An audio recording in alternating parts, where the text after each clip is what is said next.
Bonsoir à toutes et à tous, ravi de vous retrouver pour une nouvelle édition de Sport 8. Vous connaissez le principe de l'émission, 13 minutes consacrées au sport ici en Savoie-Mont-Blanc. Et au programme ce soir, du sport universitaire avec mes deux invités, Gilles Maurice d'un côté, bonsoir à vous. Bonsoir. Et Baptiste Jouty, vous revenez d'Almaty et ses universiades. On va revenir avec vous sur cette belle moisson pour la France et notamment pour l'université de Savoie-Mont-Blanc. Mais avant, on débute avec les championnats du monde de ski alpin qui ont démarré la semaine dernière du côté de Saint-Moritz en Suisse.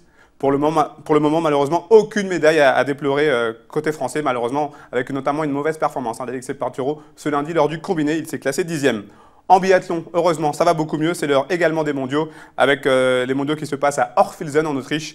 Et une mention spéciale pour Anaïs Chevalier, qui confirme sa très bonne saison après un premier succès en Coupe du Monde. L'Iséroise se classe 3e lors du sprint, donc une médaille de bronze. Après avoir décroché donc sa première victoire, elle confirme ainsi ses bonnes dispositions. Et chez les hommes, on attendait évidemment Martin Fourcade. Après l'argent sur le relais et le bronze sur le sprint, le leader actuel de la Coupe du Monde s'est offert la poursuite avec notamment un 19 sur 20 au tir, vous voyez les images. Il s'agit là de sa 23e médaille mondiale. Voilà, une grosse belle moisson qui n'est pas finie pour l'équipe de France de biathlon. Allez, place désormais à mes deux invités. Alors, je l'ai dit en introduction, Gilles Maurice, bonsoir, vous êtes responsable des aménagements sport, notamment à l'université de Savoie-Mont-Blanc. On peut dire que vous êtes aujourd'hui un homme heureux. Ah oui, je suis très heureux parce que cette fois-ci, on a enfin obtenu la première place européenne des universités au tableau des médailles.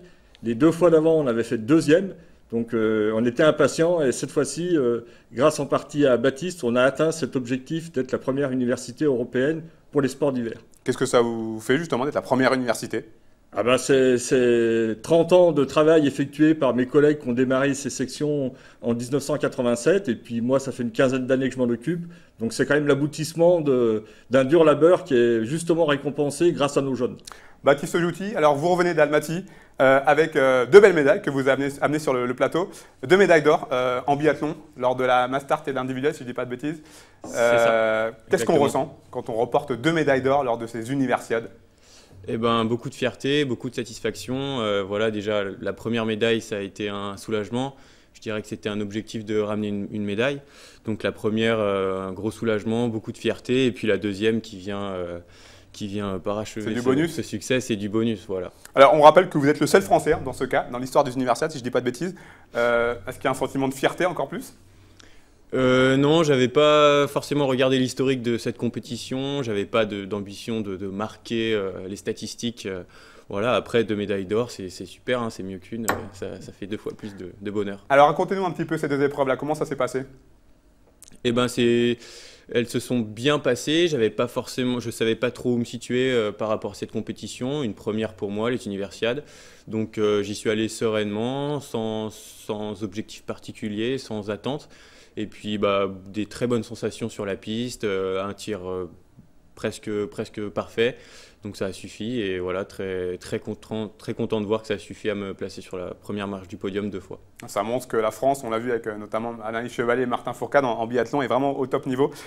Gilles Maurice, on rappelle en détail les 6 médaillés issus de l'université Savoie-Mont-Blanc lors de ces universiades. Donc on a Baptiste Jouty qui est donc sur le présent. En or deux fois, donc on a Sarah Devouassou en or sur le snowboard cross. On a Guilhem Apili donc en argent. Et puis, donc, en bronze, celle avec le relais féminin ski de fond, puis une autre médaille d'argent en relais mixte, donc avec un étudiant grenoblois en partenaire d'une étudiante de l'université de Savoie-Mont-Blanc. Est-ce que vous vous attendiez à de tels résultats ? Non, honnêtement, j'avais mis, on devrait faire 5 médailles, mais j'avais mis qu'une d'or sur les 5. Et là, ils font 6 médailles avec 3 médailles d'or. Donc là, ils ont été au-delà de mes espérances les plus folles. Vous, au niveau des athlètes, pareil, même question. Vous attendiez à être aussi performant là, sur les pistes à Almaty ? Non, pour ma part, non. Parce que comme je vous l'ai dit, c'était une première expérience aux universiades. Donc je ne savais pas trop où situer le niveau de ces compétitions. Voilà, après, une fois la première médaille obtenue, je savais que c'était largement possible d'en obtenir d'autres sur les autres compétitions. Alors, il me semble que la France en tout remporte 8 médailles, donc 6 médailles pour l'université de Savoie-Mont-Blanc. C'est une grosse proportion. On est la montagne de la France, le pays de Savoie-Mont-Blanc. Baptiste, je me retourne vers vous. On imagine que ça doit être une sacrée fierté de faire partie de cette université-là. Oui, bien sûr. C'est une fierté de voir qu'il y a autant d'athlètes qui sont sur le devant de la scène internationale que dans tous les sports. Et puis, bien sûr, je suis originaire de Chambéry, donc c'est ma région aussi qui est à l'honneur. Gilles, ces performances de l'UMSB, c'est une belle mise en lumière du travail que vous avez effectué, que vous effectuez depuis une trentaine d'années, des différents aménagements qui sont mis en place. Différents aménagements qui sont montés en puissance au fil du temps. Donc actuellement, on a 400 étudiants sportifs en formation et on a sorti depuis le début, donc il y a 30 ans, 3000 diplômés. Donc on est vraiment un système qui n'est pas simplement sur l'hyper-élite de ceux qui sont médaillés mondiaux ou aux Jeux Olympiques, mais aussi de tous ceux qui sont à 10e, 20e, mais qui sont toutes les semaines dans les courses internationales. Ça prouve également qu'il est possible de mener de front études universitaires et sport de haut niveau. Oui, c'est possible. Donc, il faut étaler les études. Donc, les diplômes qui sont faits habituellement en 2 ans à l'IUT sont faits en 3 ans avec les sportifs de haut niveau. À l'université, sur le site du Bourget, il y a aussi des étalements. Une licence de 3 ans peut être faite en 4 ans. Donc, Baptiste, lui, c'est une perle rare puisque lui, il est en master, donc Bac plus 5. Donc, là, on a très peu qui arrivent à ce niveau-là. Probablement qu'il va lui falloir 3 ans pour faire son master, mais je pense qu'il va y arriver. Justement, Baptiste, qu'est-ce qui vous apporte au quotidien votre cursus? Alors, on rappelle, première année de master, ingénierie et ergonomie des activités physiques. C'est ça. Et ben, c'est l'individualisation du parcours, vraiment, c'est personnalisé suivant mes disponibilités, l'évolution de ma carrière. Voilà, en fonction des résultats, je suis amené à être plus ou moins sollicité, plus ou moins pris. Et donc, il n'y a pas de pression qui est derrière tout ça. J'avance à mon rythme, mon master. Et c'est vraiment un luxe pour aller au bout, quoi. Vous êtes mis dans les meilleures dispositions pour réussir dans les 2 domaines? Exactement. Voilà, c'est de la disponibilité pour mon sport et surtout pas de pression par rapport aux études. J'avance au rythme qui est le mien. Alors on a de la chance parce qu'on a Baptiste sur le plateau, mais plusieurs autres étudiants sont déjà sur les routes, aux 4 coins du globe pour les Coupes du Monde, pour les courses FIS.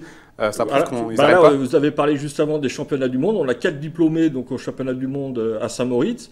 Donc Brice Roger qui a fait 10e sur le Super G. Maxence Busaton, j'ai pas eu le temps de voir son résultat dans le combiné, mais je pense qu'il doit être dans les 20 premiers. Et puis on a encore Robin Buffet sur le slalom. Donc on va pas être sur le podium, mais on sera dans les 20 premiers. Alors il y a quelques temps, l'UMSB a lancé il y a peu donc un diplôme d'université gestion de carrière du sportif de haut niveau. Est-ce que vous pouvez nous en parler un petit peu? Donc là, c'est pour les étudiants qui veulent aller dans l'économie du sport en général. Donc c'est sûr qu'à haut niveau, il faut qu'ils négocient un peu les contrats avec leurs partenaires, qu'ils s'habituent à gérer les médias. Donc on amène ce complément de formation pour que l'étudiant soit bien dans la société d'aujourd'hui où le sport est une économie. Baptiste, qu'est-ce que vous gardez comme souvenir de cette expérience des universiades? C'était la première. Est-ce qu'on en aura d'autres? On ne sait pas. Mais qu'est-ce que vous gardez principalement, à part évidemment les 2 médailles d'or? C'est difficile d'isoler un souvenir en particulier. C'est vraiment une dizaine de jours remarquables, très intenses, avec beaucoup de rencontres. Voilà, un peuple kazakh vraiment motivé derrière nous. Et puis, oui, des moments forts avec les autres sportifs de ma délégation française ou même les étrangers. Gilles, une dernière question. Quelques mots pour la suite. On voit, les résultats sont là. Qu'est-ce qui manque encore à l'UMSB pour être encore plus haut? Donc là, ce qui nous manque, c'est une installation sportive, mais là, c'est en bonne voie puisque les travaux vont démarrer en juillet. Et donc, on aura une halle des sports avec différents espaces, dont certains réservés aux sportifs de haut niveau dès la rentrée 2019. Et donc, pour moi, les universiades, c'était le banc d'essai pour les JO 2018, où j'espère qu'on fera autant de médailles. Ça va être difficile, mais on devrait quand même faire quelques médailles aux JO 2018. Justement, ces JO 2018 à Pyeongchang, est-ce que vous savez à peu près combien d'étudiants, enfin de sportifs issus de l'UMSB pourraient participer? Je pense qu'on va tourner entre les étudiants et les diplômés, on va approcher la quinzaine d'étudiants et diplômés. Ouais, donc c'est déjà un sacré nombre. C'est déjà significatif. Oui. Merci en tout cas, messieurs, à vous deux de votre venue sur le plateau. Bravo encore une fois, toutes nos félicitations, Baptiste. Merci beaucoup. Et puis bonne continuation pour la suite. On se quitte avec quelques images de ski et pour signaler la très belle victoire de Pierre Vautier à Feldberg en Allemagne. Un succès au finish pour le champion olympique de Sochi. Et en ski cross, un tir groupé pour les Français à Idrefal en Suède. Arnaud Boloventa se classe 2e et Jonas Devoissou est 3e. Merci à vous et encore bravo. On se retrouve lundi prochain, même heure, même endroit. Bon sport à tous, bonne semaine, au revoir.